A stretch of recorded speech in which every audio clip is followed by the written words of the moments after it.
Yo, alors déjà en premier lieu, si vous êtes venu uniquement ici pour le tuto et que vous en fichez de l'intro, de ma vie, de mon lien avec Procreate, tout ça, je vous invite à aller directement à ce timecode, voilà, qui s'affiche directement à l'écran. Il n'y a aucun souci, je comprends totalement. Même moi, quand je vais sur YouTube pour chercher des tutos, etc., j'aime bien aller directement à l'essentiel. Donc pas de souci, allez-y. Retenez juste que sur ce tuto, il y aura 3 points sur lesquels je m'attarderai pas. Tout simplement parce que la fonctionnalité est trop récente, que je ne la maîtrise pas ou comprends pas assez bien. Ou alors que c'est beaucoup trop dense à traiter dans une vidéo qui sera déjà bien trop longue. Les 3 points sont la 3D dans Procreate, tout ce qui concerne de près ou de loin l'animation et l'atelier des brushes. Je survolerai sans doute ces catégories pendant le tuto, mais vous verrez que je m'y attarderai pas trop. Peut-être dans d'autres vidéos annexes, j'essaierai de traiter ces sujets, mais voilà, pour le moment, j'ai pas le niveau. Et aussi, en vrai, gardez en tête que ce tuto est assez subjectif. Le but c'est de parler au maximum de l'appli, mais il y a des points minuscules, je vais pas mentir, qui moi personnellement m'intéressent pas trop, et dont je vais parler certes, mais voilà, un peu en diagonale on va dire. Ce qui m'intéresse c'est le dessin avant tout. Alors bon, tout ce qui est paramétrage de l'appli, tout ça quoi, on va en parler, mais alors vraiment pas en profondeur. Si vous êtes ici, j'assume que vous connaissez ou que vous savez plus ou moins à quoi ressemble une application ou un logiciel de dessin numérique, digital, et peut-être même que vous connaissez déjà l'appli en question, parce que voilà, je précise ça pour les gens qui pourraient penser que je vais expliquer comment dessiner sur une tablette, etc. Non, c'est pas vraiment ça. Moi, mon but, c'est de vous expliquer exclusivement Procreate et comment ça fonctionne. Cette vidéo, elle va être très rapide, très cut, tout simplement pour aller directement à l'essentiel. D'une part, parce que j'ai pas envie de vous faire perdre votre temps, et de deux, parce que même si Procreate a l'air d'être une application assez accessible au premier abord, ça reste quand même très complet sur un paquet de choses. D'autant plus que, comme indiqué dans le titre, le but de cette vidéo c'est de faire un tutoriel complet. C'est-à-dire parler des fonctionnalités pour les personnes débutant en la matière, on va dire par exemple, tout comme les personnes qui s'y connaissent un peu déjà plus. Ok, je vais juste mettre un fond sur... Tac. Cette vidéo va donc être super longue, car comprenons-nous bien, tous les onglets, toutes les options, toutes les fonctionnalités, on va en parler dans cette vidéo, à l'exception des 3 dont j'ai parlé auparavant, mais comme je vous ai dit, j'y reviendrai un peu plus dessus plus tard, pour vous expliquer d'ailleurs pourquoi j'en parle pas beaucoup d'ailleurs. Le tuto va donc être segmenté en plusieurs parties, que vous pourrez retrouver dans la description, ou même avec le système de chapitrage du YouTube que je connais pas très bien, mais je vais quand même essayer de l'ajouter.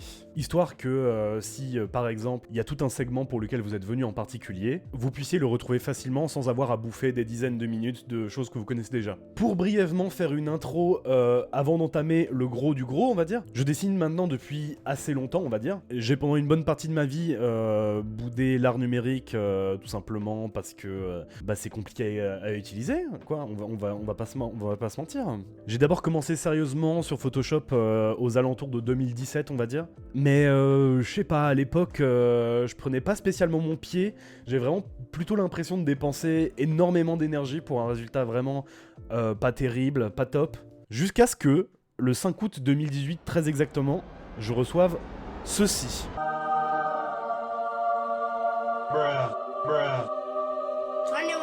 Et oui, c'est un Bluepad. Putain, je me déteste. Qui est en réalité un iPad Pro 12 pouces série A1670, si je dis pas de bêtises. Et instantanément, la première chose que j'ai téléchargée dessus fut Procreate, une application de dessin et d'illustration sur tablette donc. Et là, pour moi, ça a été Game changer. j'ai enfin réussi à prendre du plaisir et à apprécier ce que j'ai dessiné, et ce jusqu'à aujourd'hui d'ailleurs. Voilà, donc j'ai un lien tout particulier avec Procreate, du fait que cette app a beaucoup impacté et marqué la manière dont je dessine. Le but de cette vidéo, c'est pas de faire une rétrospective bien sûr, mais retenez juste une chose. Après être passé à l'iPad, j'ai pendant longtemps dit que voilà, Procreate c'était mieux que Photoshop, parce que c'est plus accessible, c'est moins cher, si on enlève les coûts de l'iPad bien sûr, que tout y est mieux foutu, blablabla, bref. Tout ça pour qu'aujourd'hui, au final, j'utilise les deux, à savoir Photoshop et Procreate. Tout simplement parce qu'au final, les deux sont très différents et apportent leur lot de fonctionnalités différents aussi. Je tiens tout de même à dire, ou du moins à redire, que le but de cette vidéo, et j'insiste là-dessus, n'est pas de vous apprendre à dessiner avec Procreate, de vous donner des tips de dessin, des astuces, voilà, j'insiste là-dessus. cette vidéo c'est pas vraiment ça. Cette vidéo est plutôt là pour vous expliquer tous les outils que Procreate vous donne, de les passer en revue et de les expliquer une par une. Je pense que c'est important de faire ça si à l'avenir il m'arrive de faire des vidéos ou des lives où je dessine pour que vous compreniez, voilà, que vous soyez pas perdu, on va dire. D'autant plus que dans cette vidéo je risque d'oublier mais un paquet de trucs. Parce que comme je vous l'ai dit, c'est dense. Donc si vous voyez qu'il manque des trucs, voilà, des fonctionnalités qui vous intéressent et dont j'ai pas parlé, n'hésitez pas à me le dire en commentaire. Peut-être que je ferai des vidéos annexes à l'avenir pour un peu mieux expliquer tout ça, voilà, en profondeur. Peut-être pourquoi pas, faire une partie 2, ça pourrait être sympa. Parce que, j'adore remplir des Google Docs en fait. C'est vraiment ma passion, peut-être même plus que dessiner en fait. Dans tous les cas, je crois que j'ai tout dit ce que j'avais à dire, je pense donc qu'on va pouvoir passer au vrai du vrai. La vidéo, c'est maintenant. Je suis seul.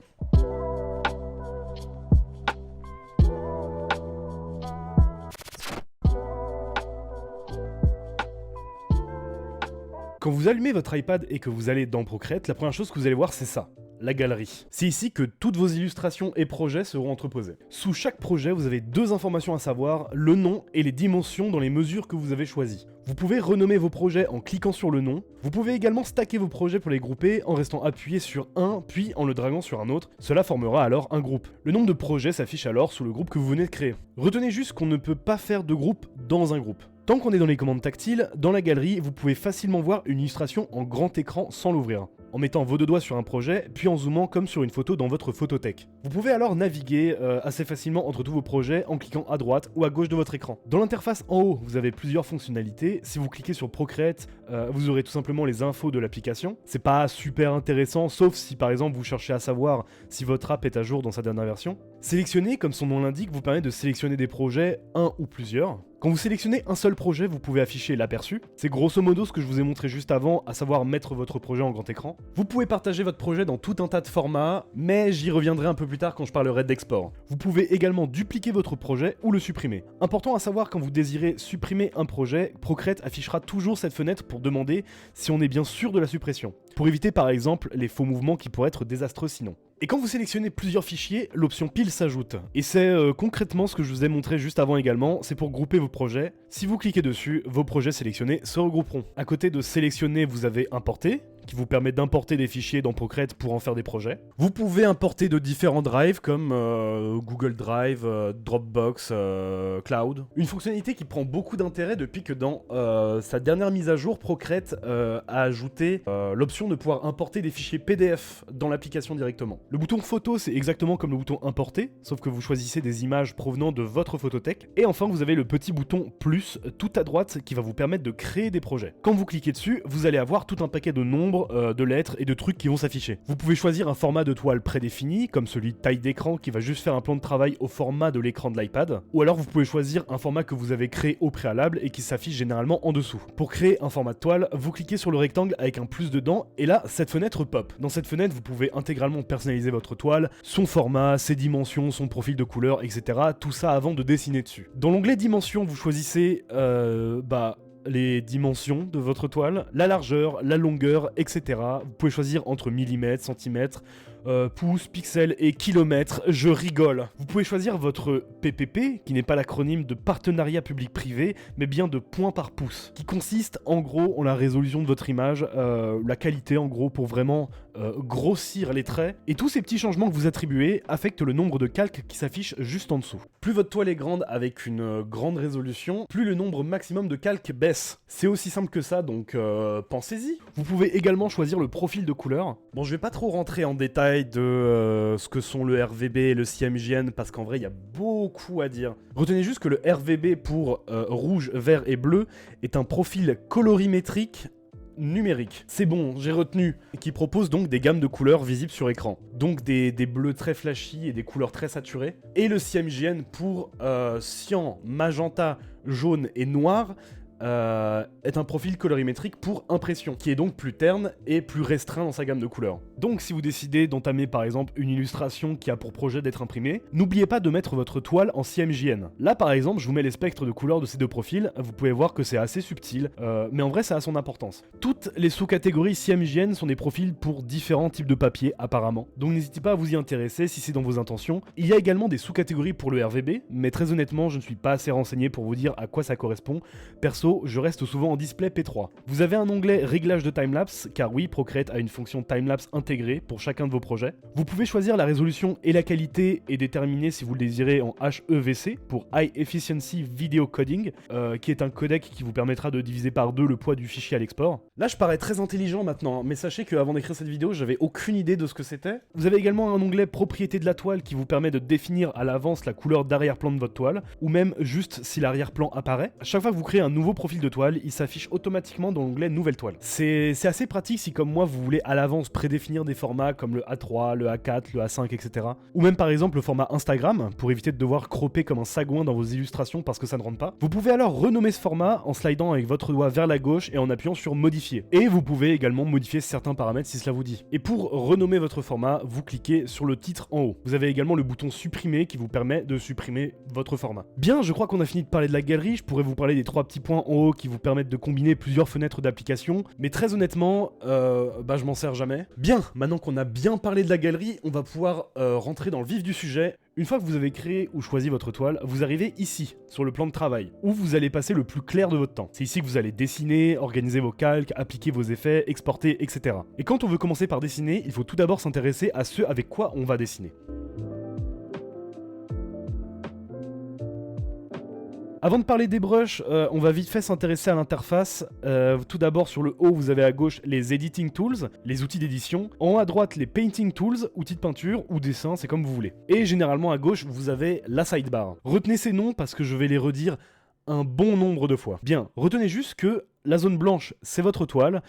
Et tout ce qu'il y a autour, c'est pas votre toile. Mais du coup, je disais que les brushes qui sont entre guillemets les pinceaux que vous allez utiliser pour dessiner sont entreposés dans l'icône en forme de pinceau qui se situe dans la zone des Painting Tools. Il y en a plein, vous en sélectionnez un et avec votre Apple Pencil, vous dessinez sur la toile. Et bravo, vous avez remporté le succès, faire un trait sur Procreate, c'est déjà un immense pas en avant, bravo à vous. Si toutefois il ne se passe rien, pensez à checker que la couleur de votre brush n'est pas de la même couleur que votre fond, et pour ça vous pouvez le changer dans le petit cercle tout en haut à droite, mais je vais y revenir. Ou alors pensez bien à vérifier que votre Apple Pen est bien chargé, ça arrive aussi des fois. On va sélectionner un brush au hasard, voilà, avant de revenir sur cette fenêtre plus tard, parce qu'avant tout ça j'ai envie de parler du sidebar, qui se situe sur le bord de l'écran, comme ça ce sera fait. Le sidebar, c'est un outil qui va vous permettre de régler l'opacité et la taille de votre brush. Le trait que vous faites est trop petit, vous avez juste à sélectionner le petit rectangle du haut et ajuster comme bon vous semble. Vous désirez que votre trait soit plus transparent pour qu'on puisse mieux voir votre illustration en dessous? Il suffit de sélectionner le petit rectangle du bas et ajuster comme bon vous semble. À nouveau. Vous galérez à mettre la bonne taille parce que le curseur du sidebar est trop sensible? Sélectionnez le rectangle et, tout en restant enfoncé, éloignez-le du bord de l'écran. L'ajustement sera alors beaucoup plus précis comme vous pouvez le voir. Vous aimez particulièrement une taille spécifique de votre brush, mais vous avez la flemme de à chaque fois devoir perdre du temps à retrouver le pourcentage exact? Vraiment aucun souci, rentrez votre taille préférée puis appuyez sur le rectangle. Vous pouvez alors ajouter un repère, vous avez alors plus qu'à juste cliquer dessus pour la sélectionner. Vous pouvez d'ailleurs ajouter plusieurs repères. Et ce,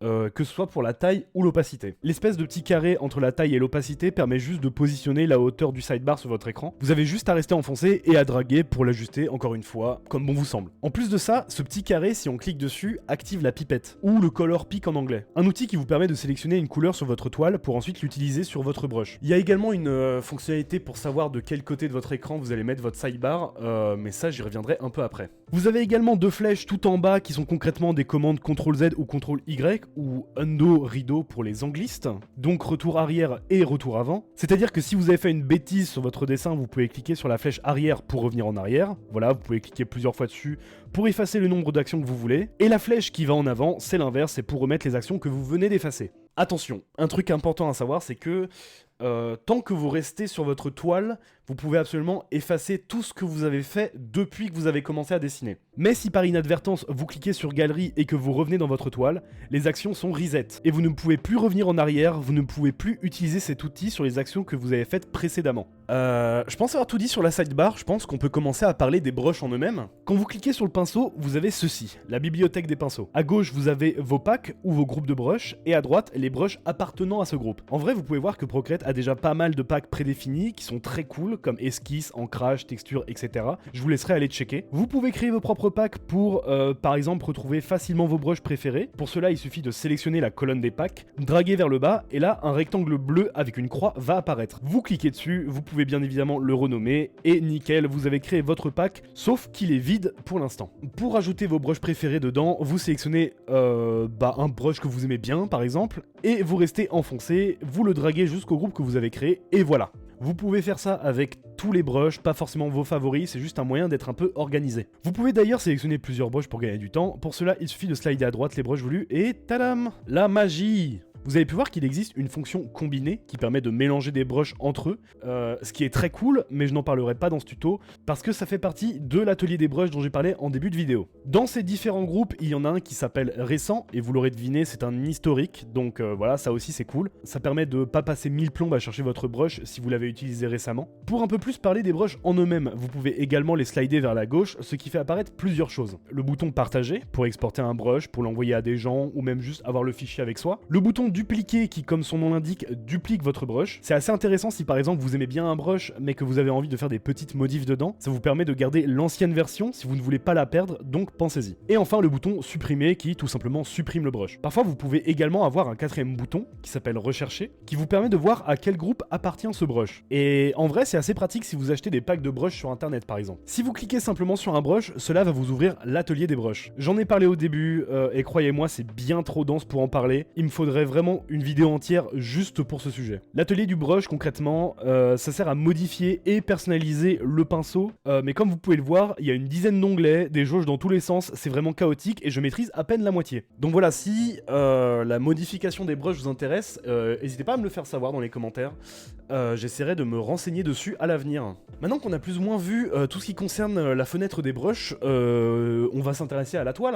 Je pense que vous avez compris comment faire un tracé, voilà, vous appuyez sur l'écran, vous dirigez, c'est instinctif, hein, c'est comme une feuille avec un crayon au final, mais il y a 2-3 petites astuces assez cool que je vais vous montrer. Si vous désirez tracer une ligne droite par exemple, à la main c'est assez chiant, et bah sur Procreate, il vous suffit simplement de tracer une ligne, rester enfoncé et voilà. Si vous désirez que votre droite soit dans un axe bien précis, avec votre autre main, restez appuyé sur l'écran, cela va automatiquement aligner votre droite dans des angles comme 90 degrés ou 180, c'est pratique. Cela marche également avec les courbes ou avec les formes comme les ovales, qui deviennent des cercles parfaits si comme précédemment vous mettez votre doigt sur l'écran. Et même les carrés, et même les triangles, et même toute autre forme bizarre que votre esprit peut créer. Vous avez également des commandes tactiles qui concernent vos tracés, vous vous souvenez des flèches sur le sidebar, et bien vous pouvez faire les mêmes commandes sans avoir à la toucher. Si vous désirez par exemple faire retour arrière, vous pouvez tout simplement tapoter avec 2 doigts votre écran. Ça fera exactement la même chose, et les retours avant, c'est avec 3 doigts. Bien, on en a fini avec le pinceau, on va pouvoir passer aux 2 autres icônes juste à côté, à savoir le smudge,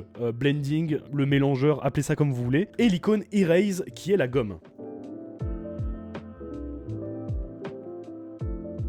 Bon, je vais pas m'intéresser de ouf sur eux deux parce qu'en vrai c'est assez simple. Ces outils c'est exactement comme les brushes que je viens de vous montrer, à l'exception que c'est pour effacer et mélanger. Quand vous cliquez sur l'un des deux, la même fenêtre de brush apparaît. Vous pouvez alors choisir n'importe quel brush, mais cette fois-ci pour soit mélanger avec l'icône du doigt ou effacer avec l'icône de la gomme. C'est-à-dire que vous pouvez utiliser le même brush pour effectuer 3 actions différentes. Dessiner, mélanger et effacer. Et ça fonctionne avec tous les brushes. Donc je vous conseille de vous amuser un peu avec tous vos brushes en les utilisant pour ces 3 fonctions, pour déterminer vos préférences et pourquoi pas faire des groupes. Alors, petit tips très pratique, si vous dessinez avec un brush spécifique et que vous voulez instantanément utiliser le même brush pour gommer sans avoir à aller le chercher dans la bibliothèque de pinceaux, vous pouvez tout simplement rester enfoncé sur l'icône gomme, mélangeur ou pinceau. Cela vous mettra automatiquement le brush que vous utilisez, mais pour une autre fonction. Voilà, comme j'avais dit, pour ces 2 modes, je vais pas traîner des masses dessus, donc on va passer à la suite. À côté du pinceau, du mélangeur et de la gomme, vous avez cette icône avec 2 carrés qui sont vos calques. Mais ça, j'y reviendrai plus tard, car je veux avant tout parler de cette icône en forme de rond, qui est votre couleur ainsi que vos palettes.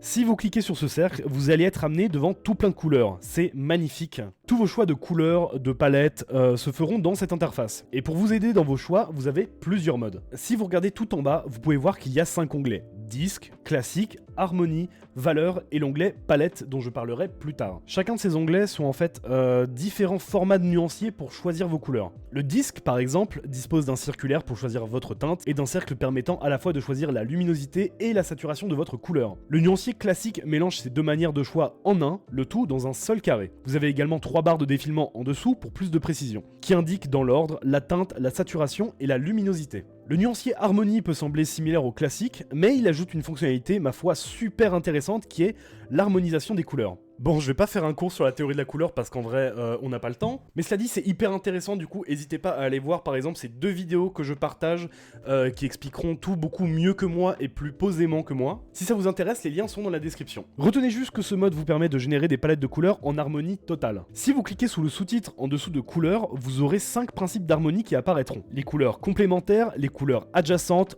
en analogue, en triadique et en tétradique. Pour chacun de ces sous-modes, vous verrez que si vous bougez votre couleur sur le nuancier, cela bougera également automatiquement un ou plusieurs autres points. C'est le principe de l'harmonisation des couleurs. Cela vous permet de gagner vraiment pas mal de temps, donc vraiment n'hésitez pas à vous y intéresser. La théorie de la couleur et l'harmonisation de la couleur, ce sont vraiment 2 thèmes et 2 sujets qui sont hyper intéressants, du coup vraiment renseignez-vous là-dessus.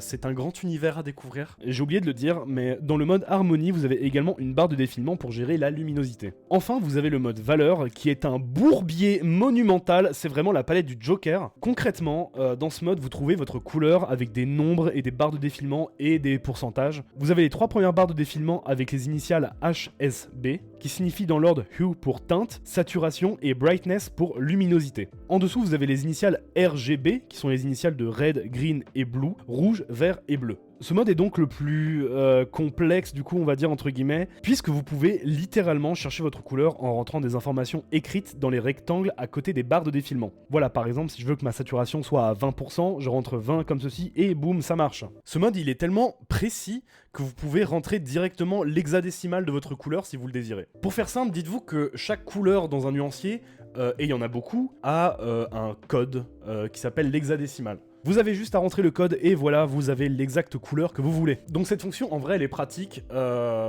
surtout si on taffe dans le domaine, je sais pas, du logos art ou du design graphique tout simplement. Si jamais on a vraiment besoin de se servir d'une ou plusieurs couleurs vraiment très précises. Et enfin, vous avez le mode palette, mais on va y revenir parce qu'avant ça, il y a plusieurs autres petites fonctionnalités intéressantes. La première est que dans toutes les fenêtres Procreate, si vous avez ce petit trait blanc tout au-dessus, cela signifie que la fenêtre est mouvable ou bougeable, même si c'est pas très beau à dire. C'est cool par exemple si pendant que vous dessinez, vous aimez avoir votre nuancier constamment avec vous. Vous avez juste à rester enfoncé sur cette ligne et à draguer où vous voulez et waouh, la magie à nouveau, c'est incroyable. Si vous en avez marre de cette fenêtre, vous pouvez la virer en appuyant sur la croix à droite de la fenêtre. Vous avez également un historique de couleurs qui vous affiche dans l'ordre chronologique toutes les couleurs que vous avez utilisées. C'est très pratique pour éviter de passer du temps à rechercher une couleur que vous venez juste d'utiliser. Et également, vous avez 2 petits rectangles de couleurs en haut à droite de la fenêtre.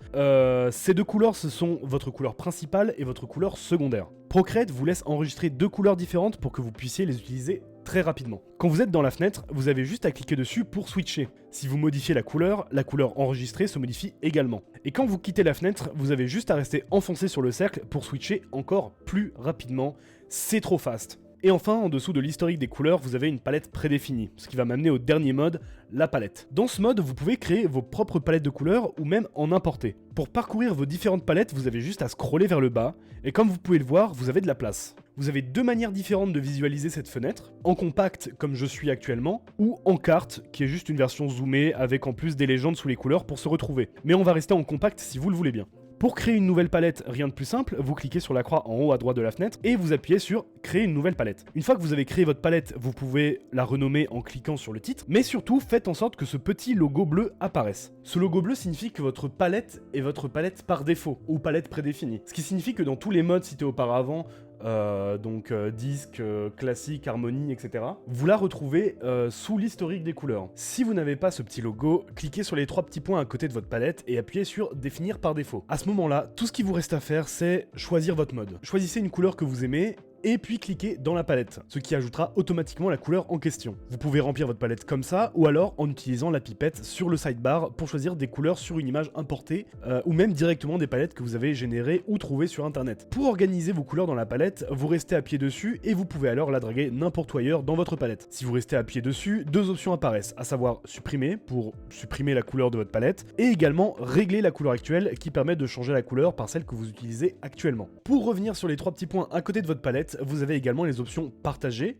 pour exporter votre palette puis l'envoyer, l'option dupliquer qui duplique votre palette, et comme ce que je dis tout à l'heure pour les brushes, c'est pratique si vous décidez de faire des modifications, mais de tout de même garder une sauvegarde de votre palette précédente. Et enfin, vous avez l'option supprimer. Pour terminer sur cette fenêtre, je vais revenir sur la croix qui se situe en haut à droite. En dehors de créer une nouvelle palette, vous avez également nouvelle palette à partir d'un fichier, qui vous permet d'importer des palettes au format .clr.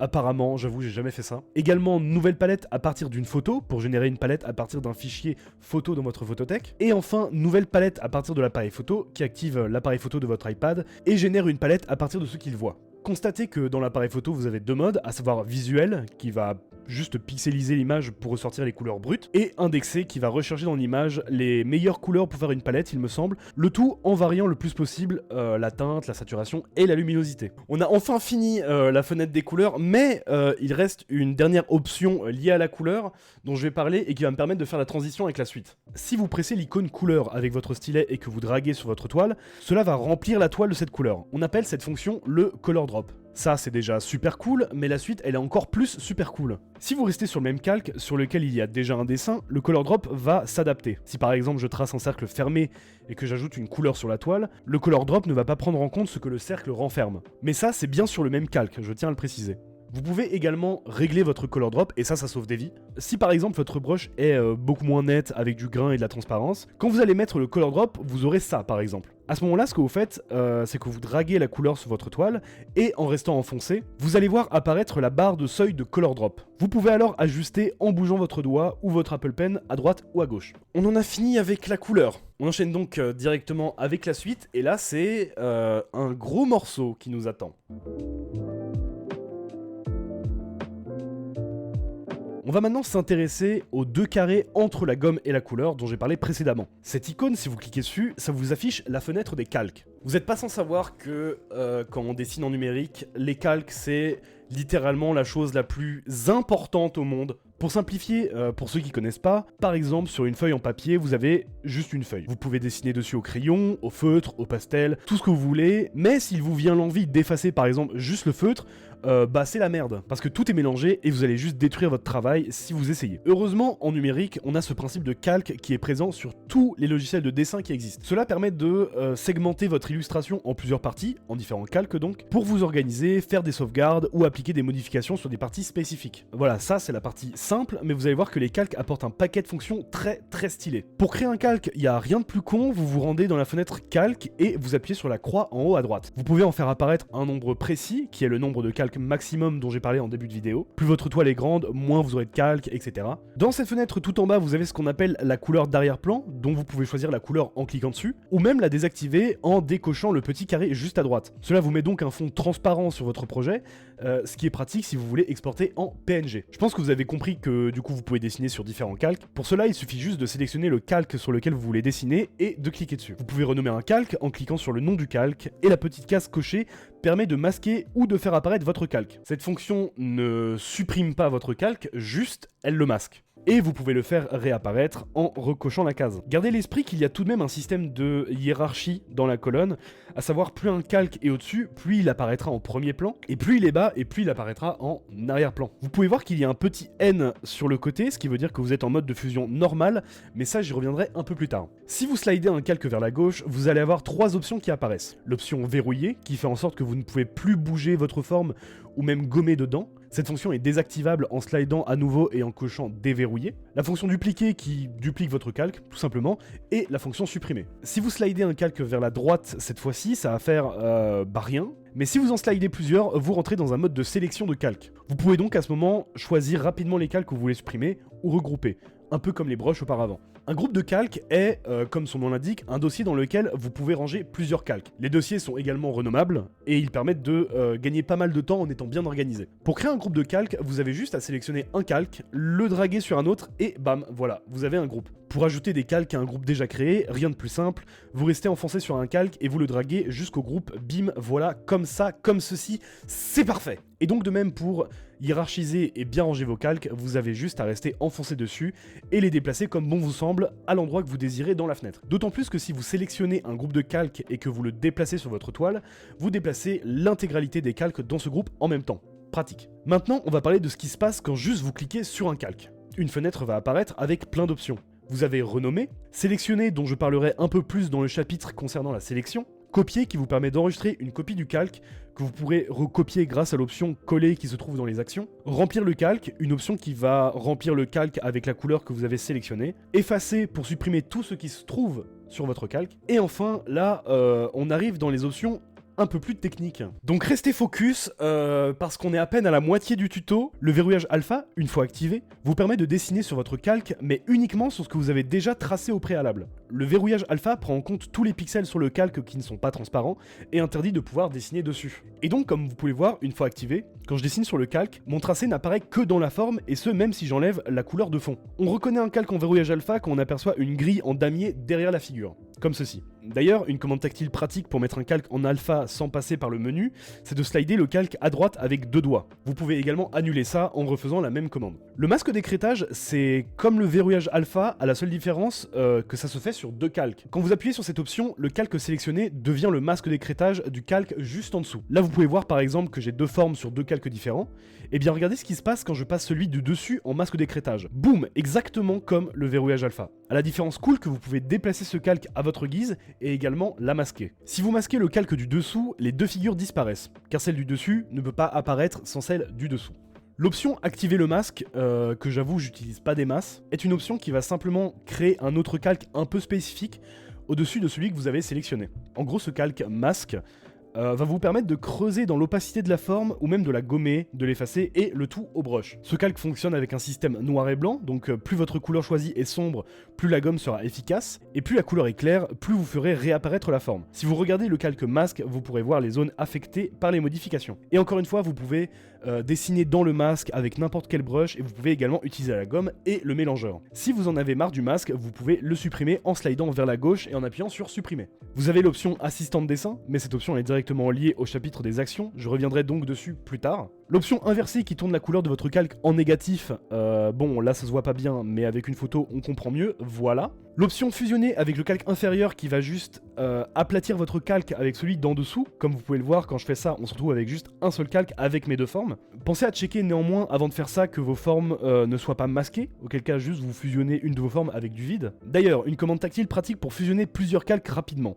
Avec votre index, touchez un calque, et avec votre pouce, touchez un calque plus bas. Et enfin, rapprochez-les. Cela va fusionner tous les calques qui se trouvaient entre vos 2 doigts, en plus de ceux que vous avez sélectionnés. Vous avez également combiné avec le groupe inférieur, qui va créer un groupe avec le calque inférieur, tout simplement. Et enfin, l'option référence. Alors, je connaissais pas l'utilité de cette option avant d'écrire le tuto, et je dois admettre que c'est une option de ouf malade. Ça a été vraiment une bonne découverte pour moi. En gros, cette option va vous permettre de toujours bien séparer le remplissage de couleurs et votre line. Bon, là c'est pas très clair, mais je vais vous montrer. Imaginons que je dessine un cercle, avec un beau sourire, voilà. Si j'ai envie de colorier l'intérieur de cercle, il y a plusieurs moyens. La première, c'est de créer un nouveau calque, de le placer en dessous, et de remplir la forme sans dépasser, etc. Mais bon, ça prend une plombe. Ou alors je peux directement draguer une couleur dedans, vous me direz. Effectivement, je peux faire ça. Le seul problème, c'est que si je fais ça, mon line et ma couleur sont sur le même calque. Et ça, c'est pas pratique si je veux apporter des modifications aux 2 indépendamment. À ce moment-là, ce que vous faites, c'est mettre le calque du cercle en référence et de laisser la magie opérer. Une fois que c'est fait, je crée effectivement un autre calque et regardez ce que ça fait quand je drague une couleur dedans. À première vue, rien de spécial, mais en fait, je viens de séparer mon line de ma couleur sur 2 calques différents. Regardez, si je masque mon line, on voit bien que juste la couleur apparaît, et ça, croyez-moi, c'est la vie. Encore une fois, si le résultat de la colorisation ne vous convient convient pas ou satisfait pas, n'hésitez pas à ajuster le color drop. Vous pouvez créer autant de calques que vous désirez pour remplir votre forme, car vous ne pouvez attribuer le rôle de référence qu'à un seul calque. Pour annuler la référence du calque, vous avez juste à le décocher dans les options. Il est maintenant temps de s'attarder sur le petit N que j'ai cité tout à l'heure et qui se trouve juste à côté de la petite case à cocher. Quand vous cliquez dessus, un nouvel onglet s'affiche. Dedans, vous pouvez régler l'opacité de votre calque, donc sa transparence. Retenez que si vous dessinez avec un brush avec une opacité pleine depuis le sidebar sur un calque avec une opacité réduite, l'opacité de votre brush sera également réduite, puisque là, ça concerne le calque et non pas votre brush. Mais juste en dessous de la barre d'opacité, vous avez les modes de fusion. Et là, je vais avoir besoin de respirer un bon coup. Ah, voilà, allez, on y va. J'ai un peu du mal à expliquer ce que c'est, donc je vais juste prendre la définition sur internet et vous la dire. Le mode de fusion défini dans la barre d'options détermine l'incidence d'un outil de peinture ou de retouche sur les pixels de l'image. Lorsque vous examinez l'effet d'un mode de fusion, pensez en termes de couleur. Bon, je crois que ça n'aide personne, donc je vais essayer d'expliquer ça avec mes mots, donc ça va être incompréhensible, mal écrit, incompréhensible, mais...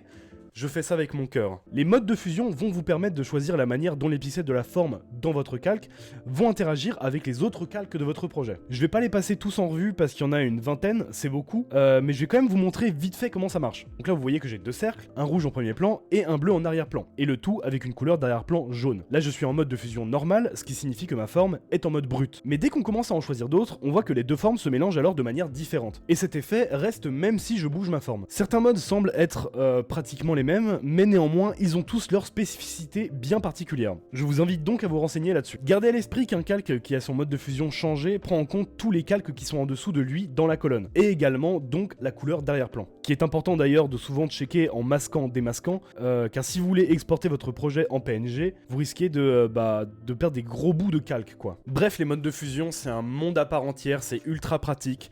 Je pourrais vous montrer comment je les utilise, mais je vais pas le faire parce que ce n'est pas le but de cette vidéo. Il me faudrait legit 10 minutes pour expliquer vraiment bien comment ça marche, etc. clairement. Mais comme je l'ai dit, la vidéo est déjà bien assez longue. Je vous invite donc à vous y intéresser, surtout qu'il y en a un paquet et que Procreate les a pas tous en plus. Et je pense qu'on a officiellement terminé de parler des calques et de l'interface droite aussi. Il est maintenant temps de s'intéresser à tout ce qui est Editing Tools, les outils d'édition, et on va commencer avec cette icône en forme de curseur.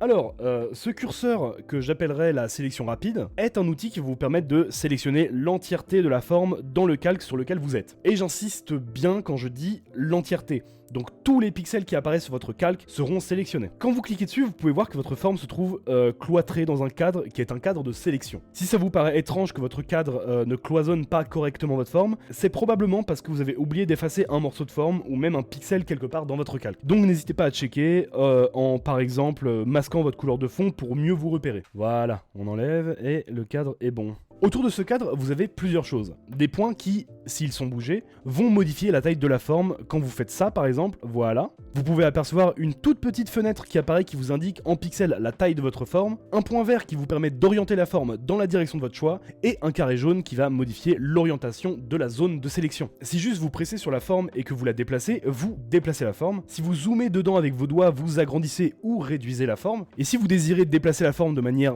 très subtile et précise, vous pouvez tapoter plusieurs fois avec votre stylet à côté de la forme dans la direction que vous voulez. Ce qui déplacera très doucement la forme pour plus de précision. En dessous de votre toile, vous pouvez voir qu'un onglet est apparu avec plusieurs modes de sélection, freeform, uniforme, déformation et déformé. Chacun de ces modes vont influer différemment la manière dont vous modifiez la taille, les proportions et l'aspect de votre forme. Juste avant, là, on était en uniforme, c'est-à-dire que si je bouge les points bleus, la taille de ma forme se modifie mais les proportions sont gardées. Si je passe en freeform par exemple, je peux modifier la taille de ma forme en faisant pareil, mais dans ce mode, vous pouvez également modifier les proportions. Vous remarquerez que si j'interagis avec les points aux angles du carré, la modification est complète. Je peux positionner mon point n'importe où dans le calque, mais si j'interagis avec un point sur les côtés du carré, la transformation est loquée dans la direction de ce point. Je ne peux donc modifier la forme que dans une direction précise. D'ailleurs, quelque chose que j'ai oublié de préciser, mais si vous cliquez sur un point, qu'il soit bleu ou vert, vous pouvez modifier l'angle de rotation, et vous pouvez, sur les points bleus, rentrer à l'écrit les dimensions en pixels, et en gardant les pourcentages si l'espèce de petite icône de loquet est bleue. Cela va automatiquement faire le calcul pour garder les proportions justes. Et pour modifier votre forme sans avoir à faire aux proportions, vous pouvez décocher ce loquet, ce qui va le rendre blanc, et vous pourrez alors changer la longueur et la largeur de manière indépendante. Là on a vu le mode uniforme et le freeform, et maintenant on va rentrer dans le mode déformation. Pour les deux modes qu'on a vus juste avant, vous aurez pu remarquer que la zone de sélection, peu importe les modifications qu'on apporte, reste un parallélépipède. Et le mode déformation, il s'en fout de ça en fait. Dans ce mode, votre zone de sélection reste un quadrilatère, mais n'est plus contraint à être un parallélépipède, comme j'ai dit précédemment. Tous les points de votre forme peuvent être déplacés n'importe où sur le calque, ce qui crée une déformation assez importante de votre forme. Mais bon, comme je vous ai dit, votre sélection est tout de même contrainte à rester un quadrilatère, ce qui amène à certains moments à être restreint de vos choix de placement. Mais du coup, y a-t-il un mode avec absolument aucune restriction ? Eh bien oui, le mode déformé est un peu différent des autres modes, dans le sens où ce mode va attribuer un maillage à votre forme. Dans tous les autres modes, vous aviez max 8 points pour modifier votre forme. Ici, grâce au maillage, chaque pixel de votre forme devient un point de sélection, ce qui permet un mode de déformation maximal qui peut être encore plus maximal si vous cliquez sur l'option maillage avancé qui se trouve juste en dessous des modes. Vous allez alors rentrer dans les bas-fonds de la modification de forme. Vous allez pouvoir ajuster avec encore plus de précision qu'avant. Vous remarquerez que si on appuie sur un point bleu dans le mode déformé, ceci apparaît. Cela vous permet de gérer quelles zones de votre forme superposent lesquelles. Comme en vrai c'est pas super clair ce que je dis, j'ai créé une forme avec différentes couleurs pour que vous puissiez bien comprendre. Dans ce mode, vous pouvez faire passer certains points au-dessus ou en dessous de certains d'autres. Sauf que comme on n'est pas dans un logiciel 3D, c'est très difficile de différencier les points qui se trouvent devant et ceux qui se trouvent derrière. Cette option vous permet alors de choisir en cliquant sur le point bleu que vous voulez, de déplacer votre point vers l'avant, vers le milieu ou vers l'arrière. Et là, je pense que vous avez compris comment cette fonction marche. Mais ce mode reste tout de même assez compliqué. Je vous invite à aller bidouiller dedans, on peut vraiment faire des trucs très cool avec vraiment 3 fois rien. Quelque chose que j'ai pas dit, mais qui est important, c'est que toutes les modifications que vous apportez à votre forme se stackent. Vous pouvez modifier votre forme en freeform, puis en uniforme, en déformation et pour finir en déformé. Et vous voyez que toutes les transformations s'ajoutent entre elles. Pour revenir à la forme originale avant même la toute première transformation, vous pouvez cliquer sur le bouton rétablir pour reset la forme. Je tiens tout de même à dire que pour faire ça, il ne faut pas quitter la fenêtre de sélection. Auquel cas, Procreate sauvegarde la forme et le bouton rétablir ne fonctionne plus. À ce moment-là, vous pouvez du coup faire retour arrière avec le sidebar ou alors avec la commande tactile des 2 doigts. Maintenant qu'on a fini avec les modes, on va s'intéresser aux options qui se situent juste en dessous. Vous avez retournement horizontal et vertical qui vont simplement retourner votre forme sur l'axe horizontal ou vertical. Une commande pratique pour afficher votre illustration en miroir par exemple.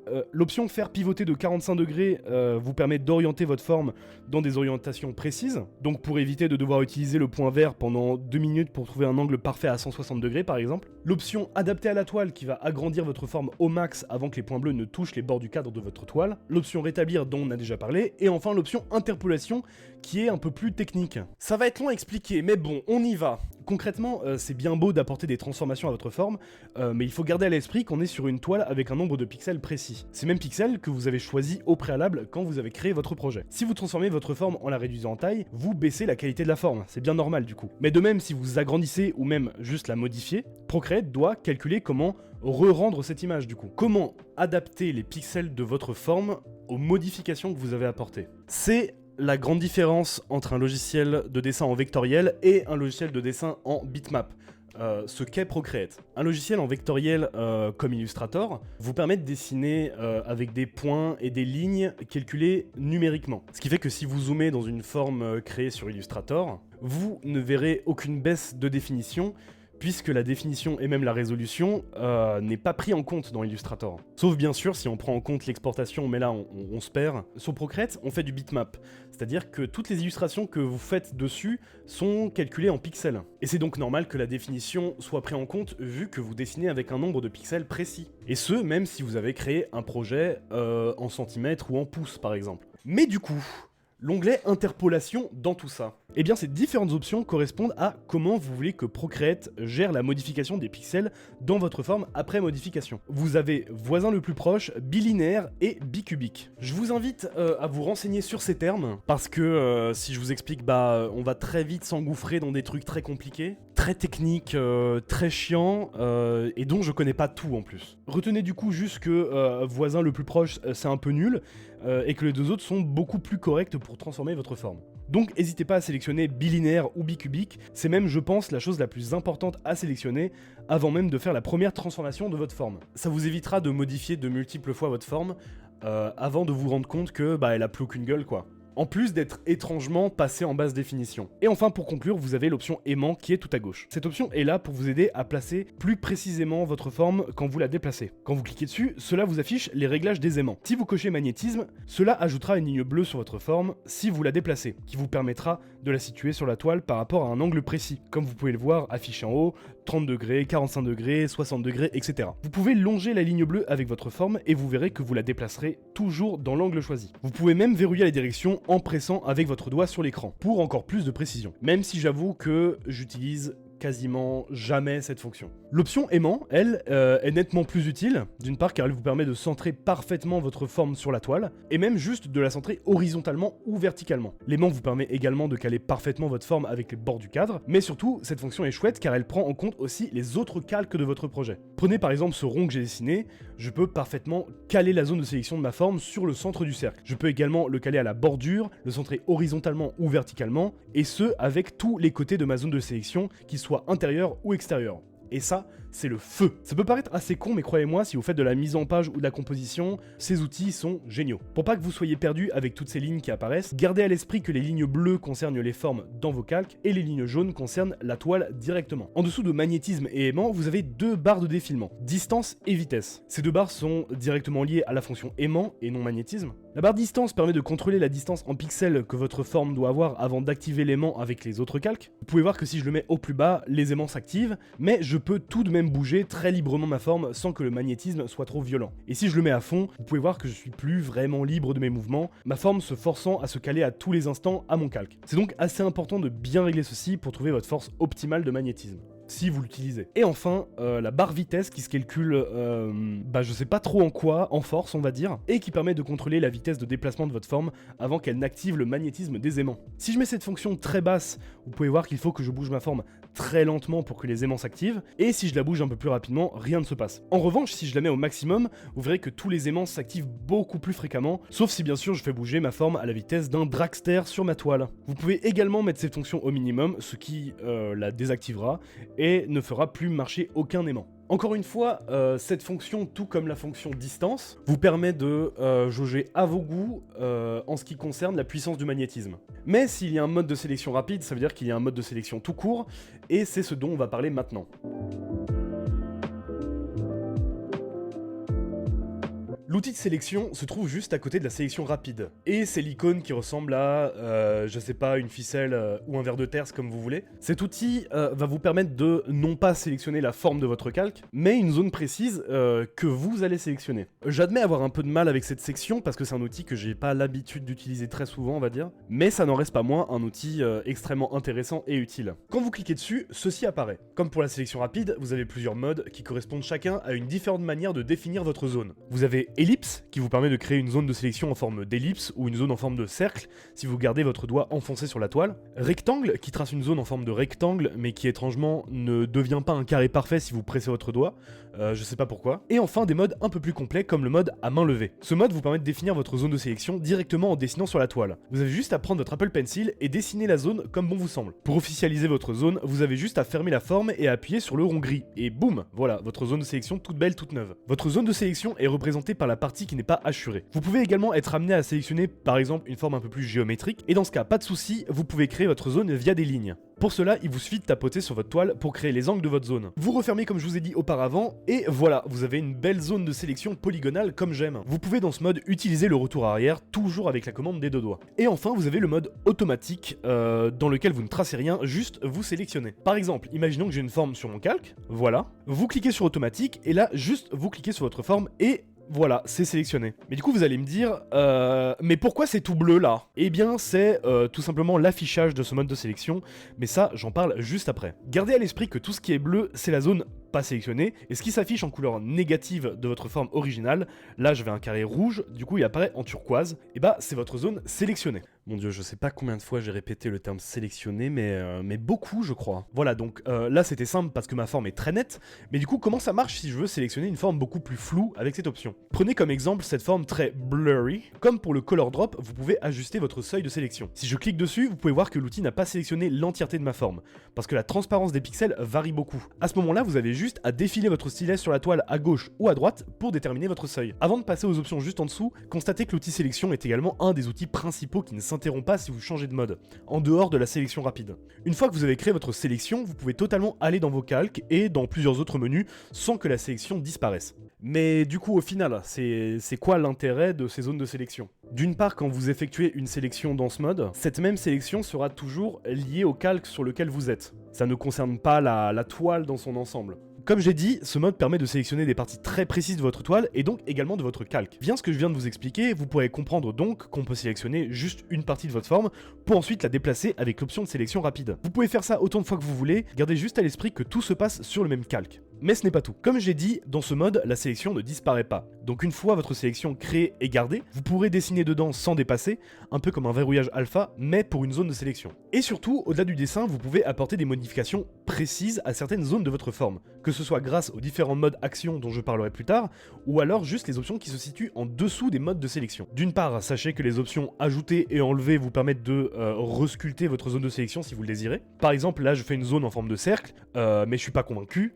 Tout ce que j'ai à faire, c'est retracer une zone et appuyer sur ajouter, et bam, vous avez modifié votre zone de sélection en lui ajoutant de l'espace. Et vous pouvez faire ça sur la forme ou même partout ailleurs dans le calque. Et donc l'option enlever, c'est pareil, sauf que vous enlevez de l'espace à votre zone. Voilà, comme ça vous pouvez personnaliser à balle vos zones de sélection, c'est cool. Aussi, point important dont j'ai oublié de parler avant de passer à la suite, si vous créez une zone de sélection et que sans faire exprès vous quittez le menu, effaçant donc votre sélection, pas de souci, vous pouvez la charger à nouveau en restant appuyé sur l'icône sélection. Vous avez également d'autres options comme l'option inverser qui inverse la totalité de la sélection sur votre calque, donc toutes les zones sélectionnées ne le sont plus et inversement. L'option copier-coller qui est vraiment giga tip top quoi, qui va simplement prendre votre sélection pour en faire un calque supplémentaire, sans pour autant couper dans la forme. L'option effacer qui efface tout simplement votre zone de sélection sans effacer la zone sur laquelle vous étiez.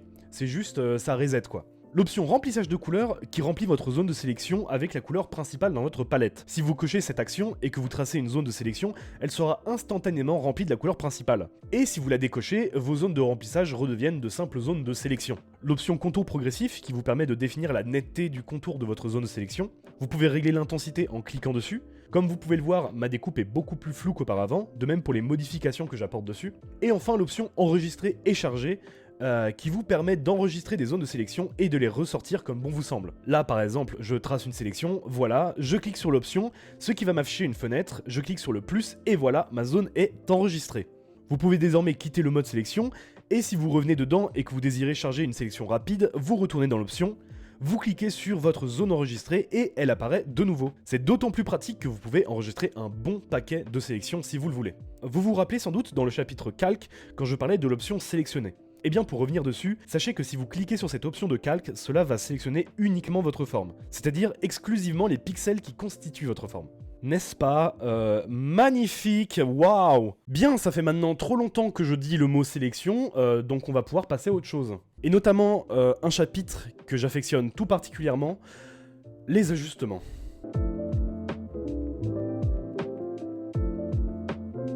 Les ajustements sont sans doute les outils que j'utilise le plus sur Procreate. Grosso modo, la section ajustements vous permet de modifier l'aspect visuel de vos calques. Donc, par exemple, l'étalonnage. Mais également la texture ou l'aspect aussi.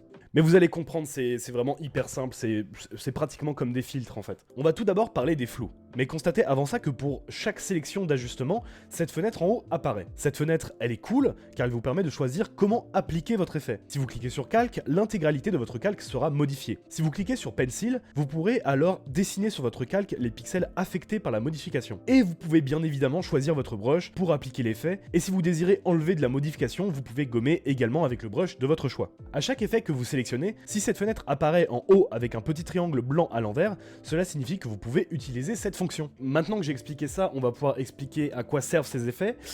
Et comme j'ai dit juste avant, on va commencer par les flous. Vous avez donc 3 types de flous différents. Le flou gaussien, le flou cinétique et le flou de perspective. Le flou gaussien vous permet de flouter le calque dans son ensemble. Pas grand chose de plus à dire en vrai. Seulement quand vous allez cliquer dessus, vous allez voir qu'il ne se passe rien. C'est tout simplement car pour jauger l'intensité de l'effet, vous devez draguer vers la droite avec votre stylet. Et c'est d'ailleurs là la même manipulation pour tous les autres effets. Vous pouvez connaître l'intensité sélectionnée en regardant le pourcentage d'effets qui s'affiche en haut. Et pour revenir sur ce que je dis juste avant, vous voyez que si je sélectionne brush, je peux dessiner les zones affectées avec mon stylet et continuer de jauger avec mon doigt. Et encore une fois, pareil, je me répète, mais ça fonctionne comme ça avec tous les autres effets. Bref, le flou gaussien c'est sympa, mais il y a d'autres types de flou un peu plus techniques. Le flou cinétique par exemple va également flouter votre calque, mais dans une direction spécifique. On appelle ça aussi un flou directionnel d'ailleurs. En gros, votre calque va devenir flou, mais contrairement au flou gaussien, il n'y aura pas de bavure dans tous les sens, votre forme sera floutée de manière bien parallèle par rapport à la direction que vous avez sélectionnée.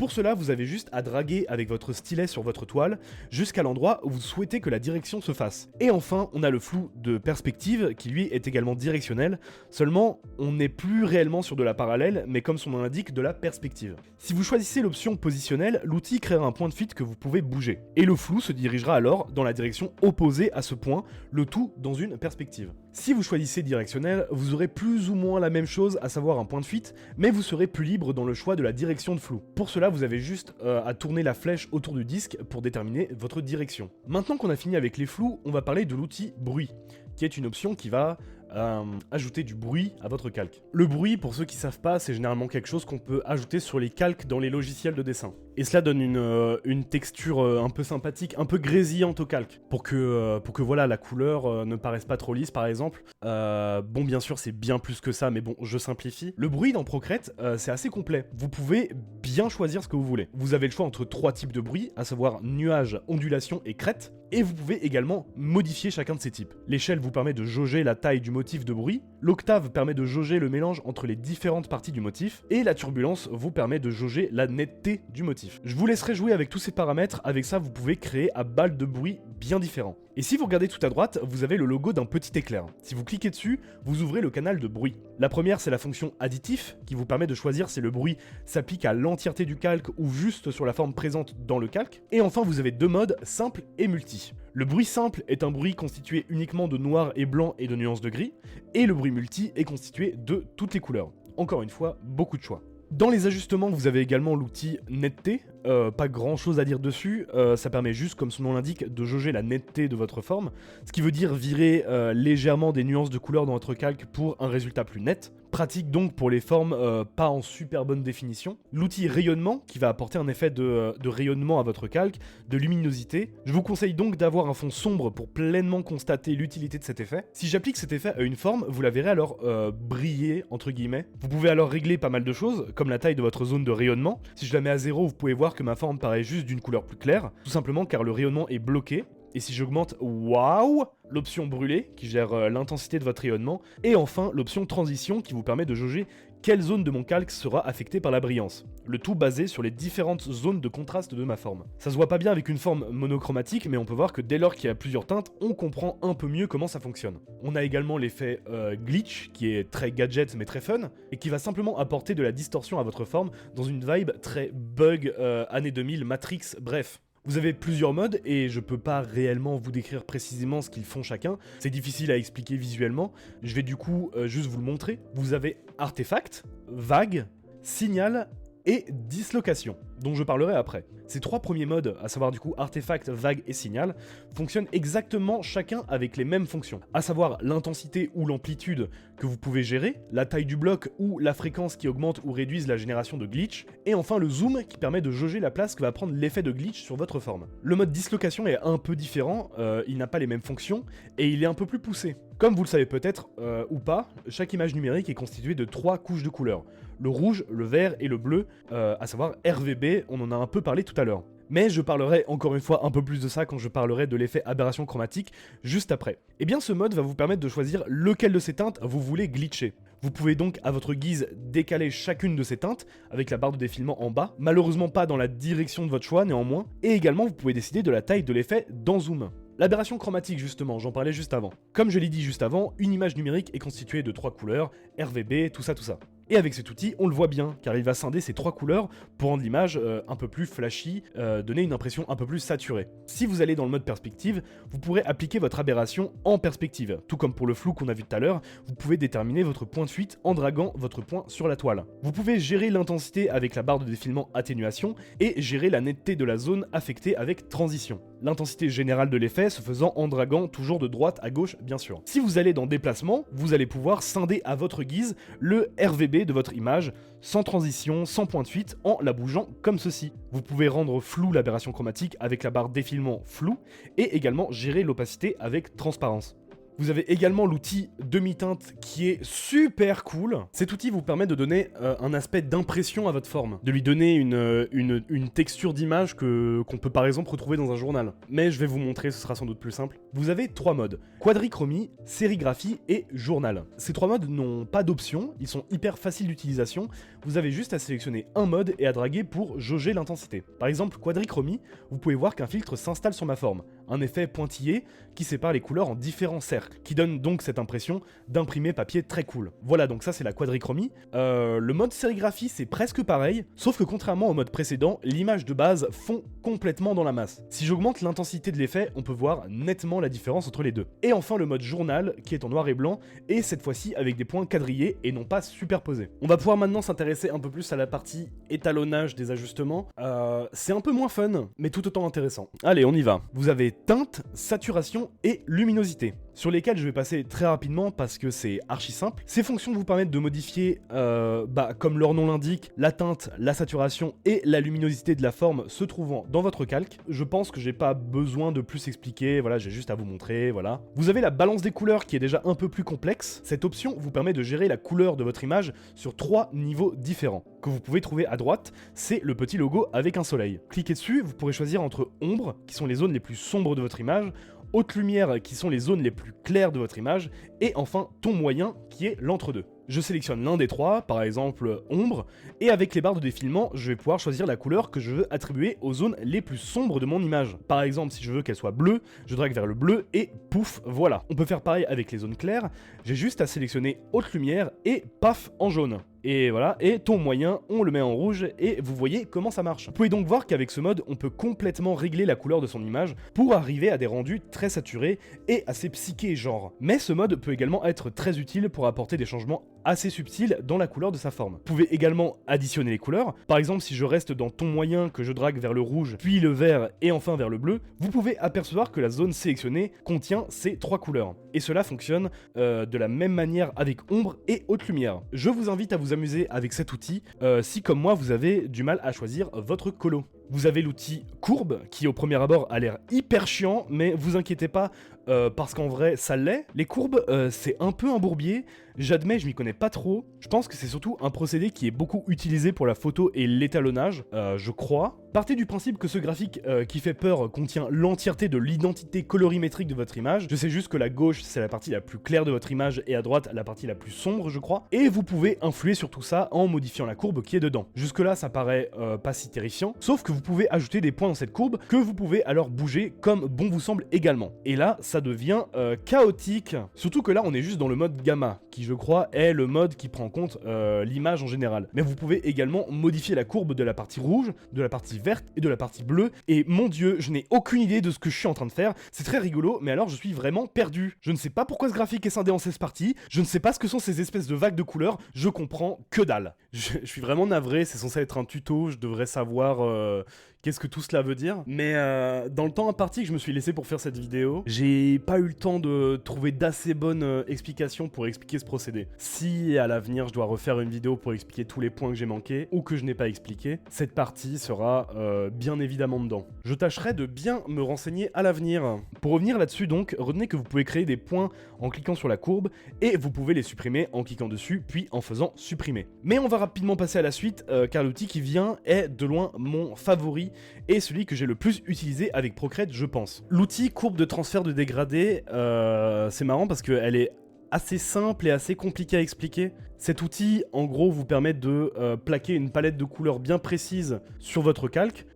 Et déjà ça c'est magique. Pour bien expliquer cette fonction, je vais prendre une illustration en noir et blanc de base. Vous allez comprendre pourquoi après. Quand vous cliquez sur cet outil, une fenêtre apparaît. C'est votre bibliothèque de dégradés. Dans cette bibliothèque, vous avez beaucoup de palettes prédéfinies que vous pouvez choisir en scrollant comme ceci. Et là, voilà, la magie opère, vous avez beaucoup de matière et en plus ça rime. Comme vous pouvez le voir, chaque palette se calque bien comme il faut sur mon illustration. Mais du coup, comment ça marche? Quand vous cliquez sur une des palettes, vous rentrez dans l'éditeur de palettes de courbes de transfert de dégradés qui ressemble à ça. Une espèce de frise. La partie gauche de la frise prend en compte tous les tons sombres, donc tous les pixels les plus noirs. Et la partie droite, les tons clairs, donc tous les pixels les plus blancs. Et dans cette frise, vous allez pouvoir placer toutes les couleurs que vous désirez. Mais pour vous montrer ça, je vais d'abord vous montrer comment créer vos propres palettes de couleurs de courbes de transfert de dégradés. Pour ce faire, vous cliquez sur le petit plus et bam, voilà. Ici, on voit bien ce que j'expliquais juste avant, la partie noire, la partie blanche, tout ça. Pour modifier les couleurs, vous avez juste à cliquer sur un des carrés, par exemple pour la partie sombre, et là, une fenêtre de couleur apparaît et vous pouvez choisir celle que vous voulez. La fenêtre est exactement la même dans l'onglet couleurs, vous pouvez donc choisir les différents modes montrés précédemment et même choisir dans vos palettes à vous. Une fois que vous avez choisi une couleur,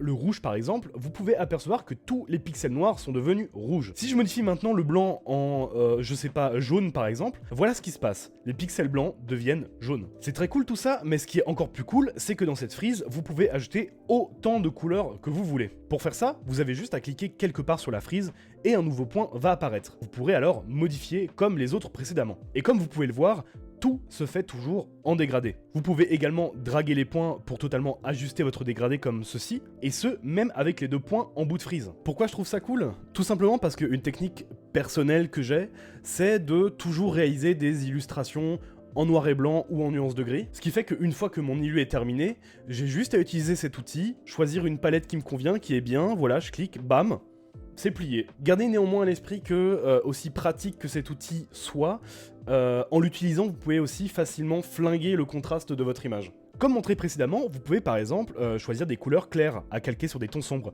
ce qui fait qu'on peut au final perdre facilement la lisibilité de l'illustration. Une astuce que j'ai trouvée pour pallier à ça, c'est de programmer le triple clic de mon iPad pour rendre mon écran en noir et blanc. Je peux alors du coup facilement voir si mon illustration fonctionne toujours bien sans ces couleurs. Plusieurs petites choses que vous pouvez faire, vous pouvez renommer vos courbes de transfert. Pour faire ça, vous avez juste à cliquer sur le dégradé qui se trouve juste au-dessus de la frise. Et si vous restez appuyé sur une de vos courbes, vous pouvez la dupliquer ou alors la supprimer. Le système d'organisation est existant mais pas super top, on va pas se mentir. Vous pouvez juste rester appuyé sur une courbe pour la déplacer où bon vous semble. Mais bon, reste que, si comme moi vous aimez bien cet outil, vous allez vous retrouver rapidement avec des centaines de dégradés différents et il va du coup juste falloir scroller pas mal pour retrouver celui que vous aimez. Voilà, ça c'était les courbes de transfert, et il reste 2 outils très pratiques également. Il y a également l'outil liquéfié qui vous permet de déformer votre calque, mais cette fois-ci sans passer par un procédé de sélection. Quand vous cliquez dessus, cette fenêtre apparaît, les icônes du haut sont les différentes déformations, et les barres de défilement en dessous permettent de les personnaliser. On va prendre en premier lieu la déformation repoussée pour vous expliquer. Quand vous sélectionnez ce mode, vous pouvez déformer votre image en dessinant dessus, comme ceci. Je pense que vous commencez à comprendre. L'onglet taille permet de jauger la taille de la zone à modifier. Si je sélectionne grand, toute mon image est prise dedans, et si je sélectionne petit, c'est beaucoup plus précis. L'onglet pression gère la force de la modification. L'onglet distorsion, lui, permet d'ajuster l'aléatoire de l'aspect liquéfié. Si je le mets au max, par exemple, on peut voir que mon image a l'air d'être beaucoup plus malléable, de fondre sous la pression de la déformation. Et enfin, élan, qui va déterminer à quel moment s'arrête net votre déformation. Si je le mets au max, on voit que chaque action que je fais devient très sensible sur l'écran. Les déformations continuent quelques millisecondes après avoir enlevé mon doigt de la toile. Voilà, ça c'est les onglets, vous pouvez les ajuster sur chaque mode. C'est chaque mode que je vais présenter maintenant. Donc là on était sur repousser, qui est le plus basique, mais vous avez également tourbillon droit et gauche, qui va déformer votre image en spirale. Constatez ce qui se passe si je règle la distorsion au max avec ce mode. Waouh! Le mode pincer et élargir qui va réduire ou amplifier la zone de modification. Le mode cristaux qui va faire ça, voilà. Je sais pas trop comment le décrire mais c'est génial. Le mode bord qui apporte une modification de pliage, on dirait un peu. C'est assez marrant. Et enfin, 3 derniers modes qui sont un peu différents. Déjà, c'est vrai que je l'ai pas dit, mais vous pouvez additionner les différentes déformations. Vous pouvez par exemple déformer en mode repoussé, puis en tourbillon, pincer, etc. Vous voyez que toutes les modifications se stackent. Je précise ça parce que les 3 derniers modes jouent là-dessus justement. Le mode reconstruire va vous permettre de sélectionner les zones que vous souhaitez démodifier, on va dire. Pour cela, après avoir déformé votre image, vous cliquez sur ce mode et là, vous dessinez sur votre image les zones que vous souhaitez réparer, entre guillemets. Le mode ajuster, lui, n'utilise pas les barres de défilement. C'est tout simplement un mode qui va vous permettre d'ajuster l'entièreté de l'intensité de vos diverses déformations. Quand vous cliquez dessus, vous êtes automatiquement au max. Mais si vous baissez, vous pouvez voir que vous revenez doucement à l'original. Vous pouvez alors jauger la force de toutes vos déformations à partir d'ici. Et enfin le mode rétablir, qui lui reset tout simplement vos déformations pour revenir à l'original. Il reste maintenant un seul mode à voir, qui est le mode clone, qui est spécial. Quand vous cliquez dessus, vous avez juste ça. pas de fenêtre, juste un nouveau curseur qui apparaît sur votre toile. Ce curseur que vous pouvez déplacer, c'est votre référent de clonage. En gros, la partie que vous allez cloner. Vous pouvez le placer n'importe où dans votre toile, ici par exemple, et dès que c'est fait, vous pouvez dessiner partout ailleurs sur votre toile. Et cela va reproduire la zone que vous avez sélectionné. Bon, encore une fois, je comprends comment l'outil fonctionne, mais très sincèrement, je sais pas encore en quoi ça peut être utile, du moins pour l'instant. Dans ce mode, vous pouvez choisir le brush que vous voulez, en cliquant toujours sur l'icône brush. Et c'est plus ou moins la seule chose que je peux dire dessus pour l'instant. Si à l'avenir je trouve une vraie utilité à cet outil, bien évidemment je vous le partagerai. Parce que pour le moment, bah voilà, c'est bizarre quoi. On a enfin fini avec les ajustements, on va du coup maintenant pouvoir passer à la dernière partie, les actions. Les actions, qui se trouvent dans l'icône avec la petite clé à molette tout à gauche à côté de Galerie, ce sont les paramètres généraux de Procreate. Ici, vous pouvez pratiquement tout personnaliser. Mais c'est également ici que se fait l'export de vos illustrations et un paquet d'autres trucs. Du coup, on va procéder en commençant par ce qui est de plus simple pour terminer par le plus compliqué. Quand vous cliquez sur l'icône, la fenêtre des actions apparaît. Vous avez plusieurs onglets qui correspondent à différentes choses et on va commencer par l'onglet vidéo. Cet onglet vous permet de gérer les timelapses de vos illustrations. Parce que oui, Procreate a un système de timelapse intégré. Pour celles et ceux qui ne savent pas ce qu'est un timelapse, ce sont tout simplement des vidéos en accéléré de vos illustrations, de leur production, que vous pouvez alors, partager, exporter, etc.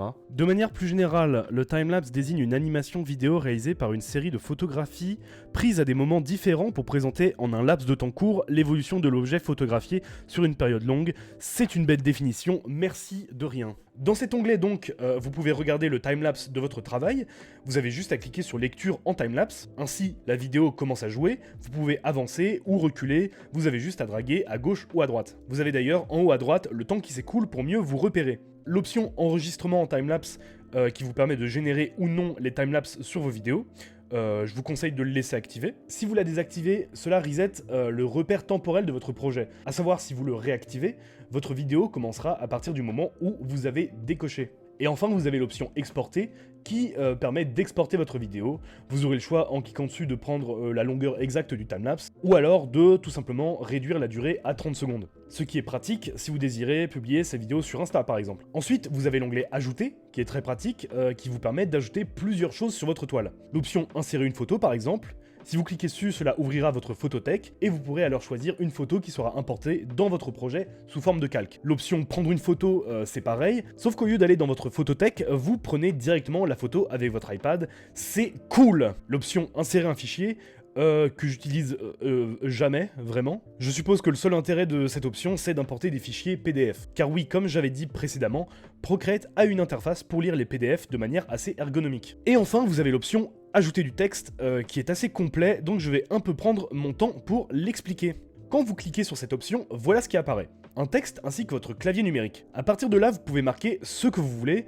Souvenez-vous juste que quand votre texte a un contour bleu comme ça, cela signifie qu'il est sélectionné. Si votre texte n'est pas sélectionné, il vous suffit de tapoter 2 fois dessus, ce qui va également ouvrir une autre fenêtre, mais ça j'y reviens après. Pour sélectionner une partie précise de votre texte ou de votre phrase, vous pouvez bouger les points bleus qui ressemblent à des épingles, draguez-les où vous voulez pour modifier la partie de texte sélectionnée. Là, je vous ai montré comment sélectionner votre texte, mais vous pouvez surtout modifier la zone de texte. Pour cela, vous pouvez draguer les autres points bleus à l'extrémité du texte pour ajuster comme bon vous semble. Pour votre texte en lui-même, vous pouvez le déplacer en draguant votre doigt ou votre stylet sur la toile après être revenu en mode sélection rapide. Quand votre texte est sélectionné, vous pouvez changer sa couleur.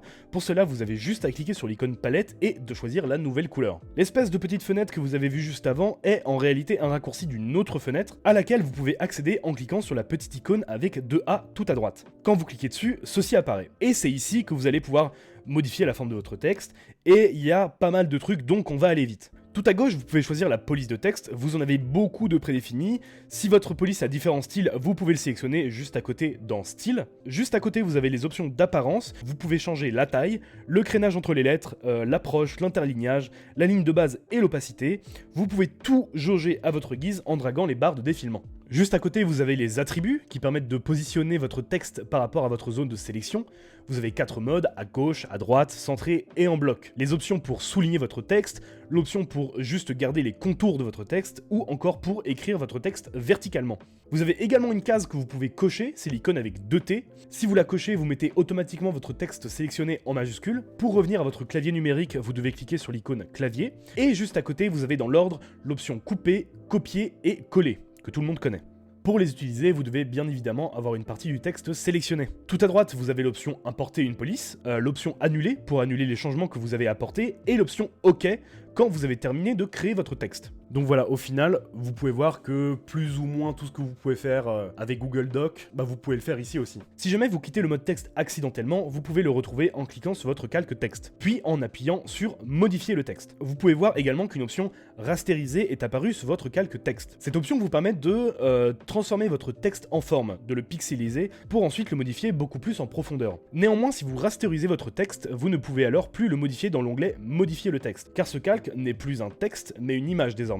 C'est vrai que je ne l'ai pas dit, mais dans l'onglet ajouter, vous avez également les options couper, copier, copier la toile et coller. Ces options, vous savez à quoi elles servent, parce que tout le monde les connaît, et elles s'appliquent essentiellement avec vos calques, ou plus ou moins avec tous les fichiers que vous pouvez importer dans Procreate. Ces options sont pratiques car elles peuvent fonctionner avec vos différents projets. Je peux par exemple couper un calque sur ma toile, retourner sur la galerie, choisir un autre projet et coller ce calque dans cet autre projet. Et ça marche également avec toutes les autres fonctions, couper, coller, copier, etc.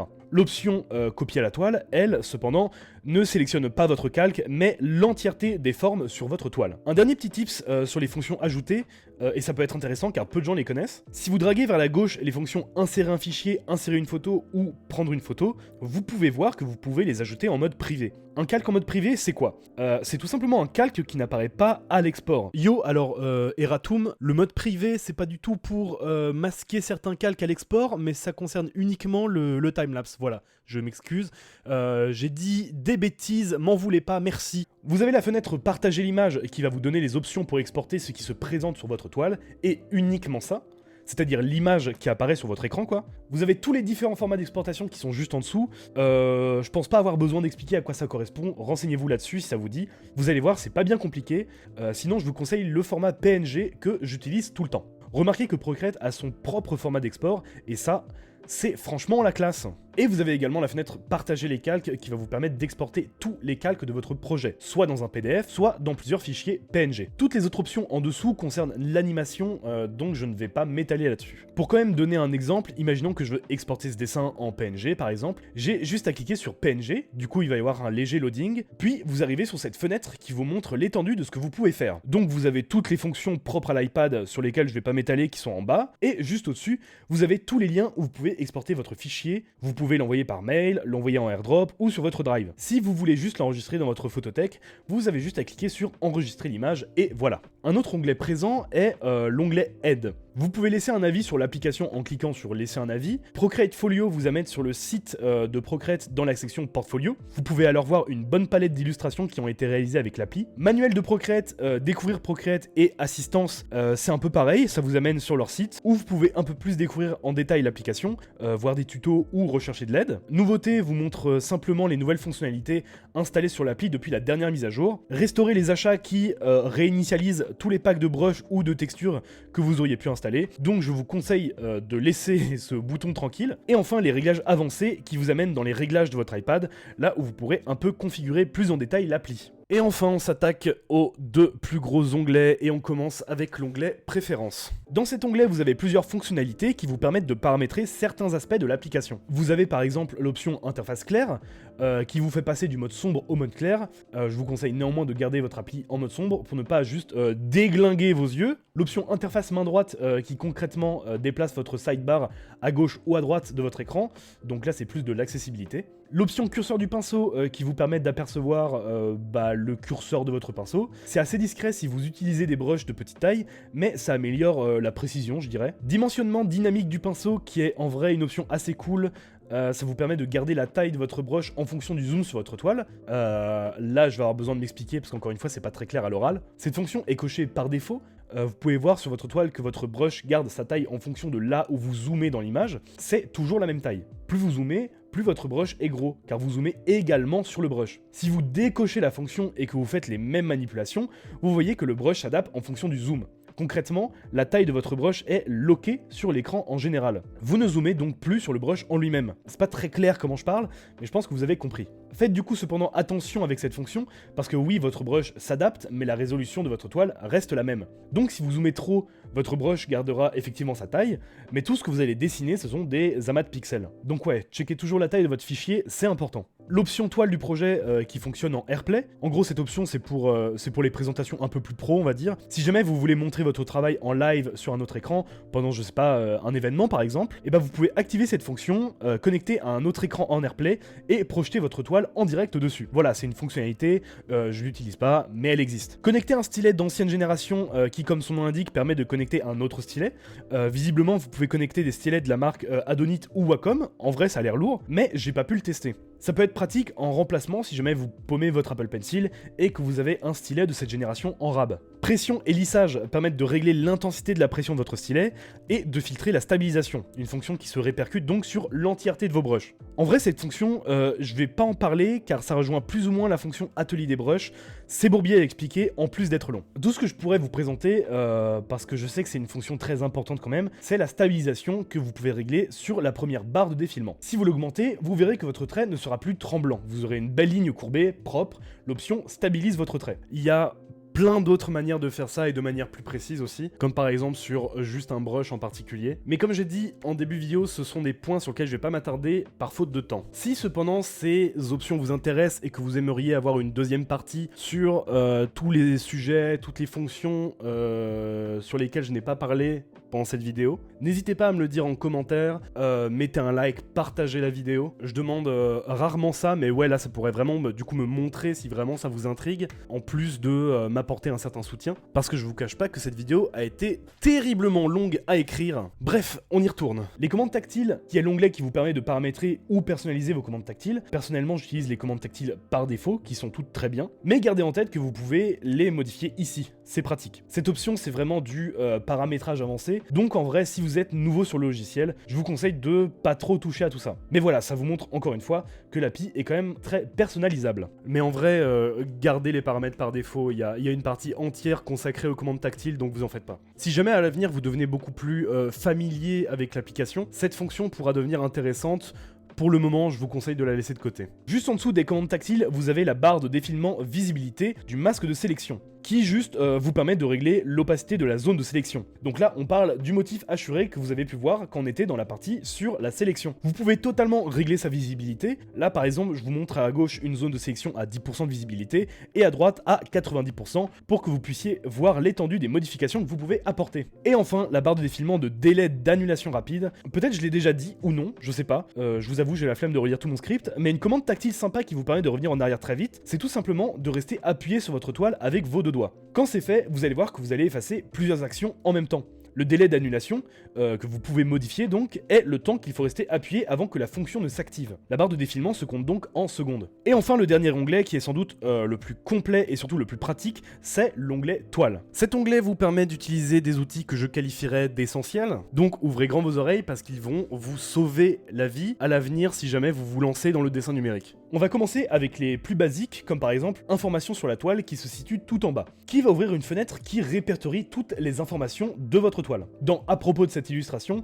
vous avez la date de création et la dernière date de modification. Vous pouvez également signer votre projet si c'est pas magnifique. Dans dimension, vous avez les dimensions mais également la définition de votre projet. Dans calque, vous avez tout ce qui concerne les calques, donc le nombre de calques que vous avez utilisés, mais surtout le nombre de calques encore disponibles sur votre toile. Vous avez également profil de couleur qui vous montre le profil colorimétrique utilisé. Constatez que vous pouvez changer d'ailleurs ce profil. Alors vous ne pouvez pas passer d'un profil RGB en CMJN et inversement, mais vous pouvez néanmoins choisir d'être plus plus précis sur le choix de votre profil dans ces deux catégories. Vous avez les réglages vidéo qui concernent les informations du timelapse, et enfin statistique qui vous dira le nombre de traits que vous avez tracés sur votre toile.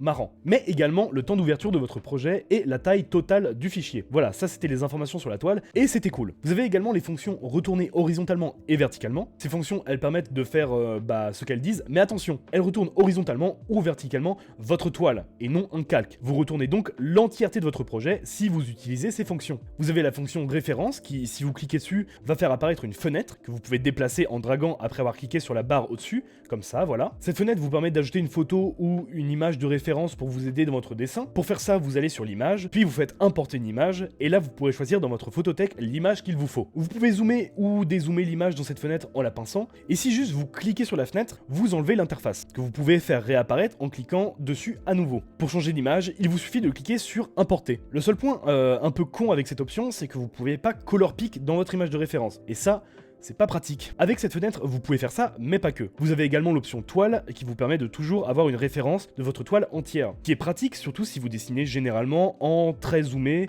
pour faire du détail, etc. C'est cool pour toujours garder une vision d'ensemble. Pour enlever cette fenêtre, vous avez juste à cliquer sur la croix. Vous avez l'option recadrer et redimensionner qui est tout en haut, qui va vous permettre de redimensionner votre toile. Si vous cliquez dessus, d'une part vous aurez pendant un bref instant écrit le nombre de calques disponibles qu'il vous reste, détail sympa, mais surtout vous allez pouvoir changer grosso modo la taille de votre projet. Pour cela, vous avez juste à déplacer le bord de votre toile, comme ceci, pour changer les dimensions. Vous pouvez constater que quand vous modifiez ces dimensions, votre nombre de calques disponibles change aussi. C'est normal, plus votre toile est grande, moins de calques vous aurez à votre disposition. Si vous déplacez les diagonales, vous pouvez bouger votre point de manière assez libre, vous modifiez alors la longueur et la hauteur simultanément, et si vous bougez les côtés, vous pouvez décider de juste modifier la hauteur ou la longueur. Vous pouvez également déplacer entièrement votre toile, mais très sincèrement, pour le moment, je vois pas trop l'intérêt. Si vos modifications ne vous plaisent pas, vous pouvez cliquer sur rétablir, ce qui ramènera votre toile à la normale, comme elle était à la base. Si vous cliquez sur annuler, vous quittez la fenêtre sans vos modifications apportées, et si vous cliquez sur OK,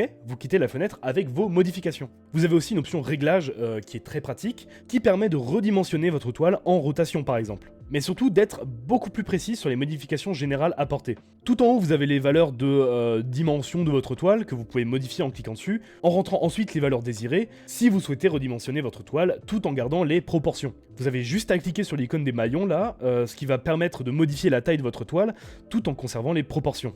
Vous pouvez également modifier les PPP, donc la définition de votre toile. Vous avez une option aimant que vous pouvez cocher qui va vous apporter un système de lock automatique pour une plus grande précision également. Cette fonction fonctionne avec les calques présents dans votre projet, donc c'est cool. Et enfin, une option rééchantillonner la toile. Si vous cochez cette option et que vous modifiez votre toile, vous verrez d'une part que les pourcentages sont gardés, mais cette fois-ci, le nombre de calques disponibles ne diminue pas. C'est tout simplement car cette option change les dimensions de ce qu'il y a à l'intérieur de votre toile, sans pour autant modifier la taille du projet. Faites donc quand même attention avec cette option, parce que si vous agrandissez trop votre toile avec, il y a de fortes chances que tous vos calques finissent pas mal cracra et bien pixelisés après. Je vous conseille donc personnellement d'utiliser l'icône maillon, qui va vous faire perdre quelques calques disponibles certes, mais qui au moins va conserver la qualité de votre illustration. Juste en dessous de recadrer et redimensionner, vous avez l'outil assistant d'animation, qui va vous ouvrir la fenêtre pour faire de l'animation. Mais comme je vous ai dit, je ne vais pas en parler. Mais je vous invite néanmoins à aller checker à quoi ça ressemble si jamais ça vous intéresse. Vous avez l'option assistant de page qui va ajouter une fenêtre que j'appellerai le mode PDF. Cette fenêtre vous permet de rapidement et facilement switcher entre vos différents calques. Si vous cliquez dessus, vous rentrez alors dans ce mode et tous vos calques vont être pris indépendamment comme des pages. Vos calques ne sont donc alors plus juxtaposés sur votre toile et vous pouvez alors scroller pour choisir le calque sur lequel vous voulez dessiner. Cette fonction, elle est chouette si par exemple, comme moi, vous faites de la BD en numérique et que ça vous saoule de, à chaque fois, masquer un calque et en faire apparaître un nouveau pour juste changer de page. Le bouton nouvelle page vous permet de rajouter un calque bien plus rapidement. Si j'appelle cette fonction le mode PDF, c'est parce que avec vous pouvez bien mieux voir à quoi va ressembler votre fichier si vous utilisez la fonction partager les calques en PDF. Et enfin, et non pas des moindres, vous avez l'outil guide de dessin qui est, écoutez-moi, bien indispensable. Si vous cochez cette option, bah pas grand chose en fait, ça va juste activer le guide de dessin, mais si vous ne l'avez pas modifié avant, ça risque d'être compliqué. Donc pour cela, vous allez juste en dessous et vous cliquez sur modifier le guide de dessin, et là on va rentrer dans le vif du sujet. Alors, à quoi sert cette fonction du coup ?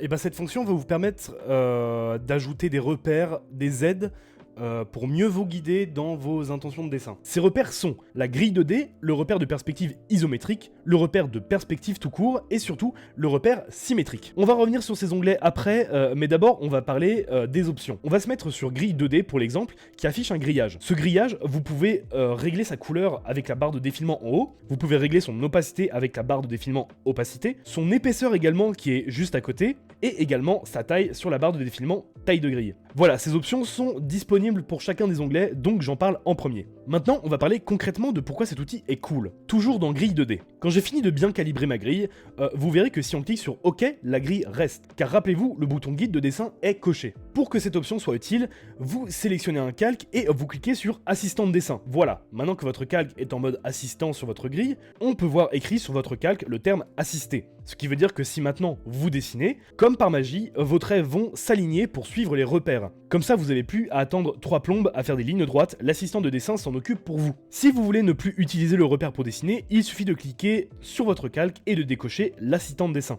Voilà, vous savez du coup maintenant, désormais, à quoi sert l'outil assistant de dessin. Un truc intéressant, c'est que vous pouvez toujours utiliser l'aide, même si le repère n'est pas affiché. C'est-à-dire que si vous décochez l'option guide de dessin, mais que votre dessin est toujours en assisté, la fonctionnalité sera toujours active. Maintenant, retournons dans l'outil en lui-même. Vous pouvez constater que sur la grille, il y a un point bleu et un point vert. Comme pour la sélection, le point bleu sert à la position et le point vert à l'orientation. Comme ça, si vous voulez faire des droites qui ne sont pas parallèles à votre toile, vous pouvez. Si après modification, vous souhaitez rétablir vos points, il vous suffit de cliquer dessus et d'appuyer sur rétablir. Ça, c'était pour la grille 2D, mais on a d'autres onglets. Comme par exemple l'onglet isométrique qui fonctionne exactement de la même manière, juste le motif est différent, et constatez que quand mon calque est en assisté, ma ligne suit toujours le motif. Vous avez l'onglet perspective qui est un poil différent. Cet onglet permet d'ajouter des points de fuite à votre toile. Pour cela, vous avez juste à cliquer quelque part sur votre toile et bim, vous avez un point de fuite, que vous pouvez alors déplacer en draguant le point bleu. Vous pouvez ajouter jusqu'à 3 points de fuite en recliquant à nouveau sur votre toile,